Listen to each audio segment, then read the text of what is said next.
Ассаляму алейкум, с вами Ислам ТВ. Об этом не принято говорить или обсуждать, но, к сожалению, в жизни бывает и такое, что из-за личных обид или интересов супруги по незнанию, будь это мужчина или женщина, начинают делиться и спекулировать этим. Это даже как-то стало, знаете, своего рода нормой жизни.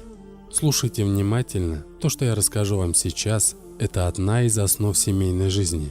Это то, что должны знать и не только мусульмане. Это должны знать и понимать все. Надеюсь, иншаллах, после этих знаний, по воле Всевышнего Аллаха, вы обретете крепкую и счастливую семью. Я искренне надеюсь, что этим кому-нибудь смогу помочь сохранить семью. Дорогие братья и сестры, подписываясь на канал Ислам ТВ, не забудьте нажать на колокольчик. Наша цель не количество людей, а качество людей, которые будут получать сообщения о новых видео. Ставьте лайки под каждым видео, а также пишите свое мнение под видео. И благодаря вам, иншаллах, мы все на пути Аллаха в распространении истины. Это поможет нам в продвижении канала и доведении полезной информации до тысяч новых зрителей. И огромная вам благодарность за вашу поддержку и понимание. Альхамдулиллях, вся хвала Всевышнему Аллаху. Ученые говорят, что супругам дозволено разговаривать во время полового акта. И не обязательно, чтобы эти были слова, пришедшие от пророка, алейхиссаляту вассалям. Но не дозволяется говорить то, что запрещено в основе подобно лжи или клеветы и ругани. Ибо не подобает в первую очередь мусульманину лгать и ругать других. Передается от Абдуллаха ибн Масуда, что посланник Аллаха, алейхиссаляту вассалям, сказал: «Мусульманин не должен быть чрезмерным в порицании других и проклинающим, и грубым и порочным». Также пророк, алейхиссаляту вассалям, сказал: «Если кто-либо из вас во время близости с женой скажет: „О Аллах, отдали от нас сатану и отдали его от того, кем ты нас одаришь“, и если у них родится ребенок, то сатана не навредит ему никогда». И необходимо, чтобы супруги занимались половым актом в отдаленном от глаз и слуха других людей. Также необходимо, чтобы подробности половой близости супругов оставались между ними и не рассказывались третьим лицам. Однажды посланник Аллаха, алейхиссаляту вассалям, сел между своими сподвижниками и спросил: «Бывает ли такое, что мужчина рассказывает о том, что он делал со своей женой? И бывает ли такое, что женщина рассказывает о том, чем она занималась со своим мужем?» Никто из присутствующих не ответил. И тогда Асма бин Язид сказала: «Да, о посланник Аллаха, бывает, что они делают такое».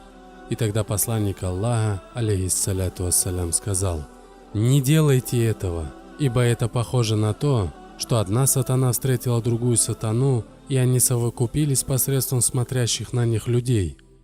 Согласитесь, в этом заключена величайшая мудрость. Наверное, вы задумались, кто такая Асма бин Язид и как она посмела вмешаться в этот разговор. Асма бин Язид ибн ас-Сакан – одна из первых женщин, которая приняла ислам и очень гордилась этим. С большим интересом изучала ислам. Она была очень уважаемой женщиной среди сподвижников пророка, и с ее мнением считались. Они отзывались как та, которая предотвращала все, что приводит к лжи и смуте. Если вам интересно узнать о ней, напишите об этом. Также посланник Аллаха, алейхиссаляту вассалям, сказал: «Поистине, одним из самых худших людей является мужчина, который уединился с женой и после этого распространил то, что должно остаться в тайне, то, что было между ними. Хорошее отношение супругов – выполнение обязанностей каждого. За это Аллах вознаграждает их в судный день наилучшим образом». Передается от Абу Зара, что некоторые сподвижники пророка, алейхиссаляту вассалям, сказали ему: «О посланник Аллаха, поистине состоятельные люди получают вознаграждение, они совершают молитвы, как и мы, они и постятся, как и мы, но они и жертвуют из своего имущества, на что у нас нет возможности». Посланник Аллаха, алейхиссаляту вассалям, сказал им: «А разве Аллах не дал вам возможность раздавать милостыню? Поистине, за каждое восхваление Аллаха вы получаете вознаграждение как за милостыню, а также за каждое возвеличивание Аллаха и за восхваление Аллаха, и даже в половом акте со своей супругой вы получаете награду как за милостыню». Удивленные сподвижники спрашивают: «О посланник Аллаха, Разве мы получим награду за испытанное удовольствие от близости с женой? Посланник Аллаха, алейхиссаляту вассалям, ответил: а что, если бы вы совершили бы прелюбодеяние и тем самым попали бы в грех? Подобно этому, когда человек делает это с женой, он получает вознаграждение. Маша Аллах, религия ислам самая легкая и справедливая, дорогие братья, так что спешите почаще получать награду от Всевышнего. О Аллах, сделай нас праведными и приближенными к Тебе. Аминь. А Аллах знает лучше. Пусть Аллах хранит вас. Альхамдулилля, я довел до тебя эти хадисы, и тебе было суждено дослушать их до конца. Иншаллах, получим все от этого пользу.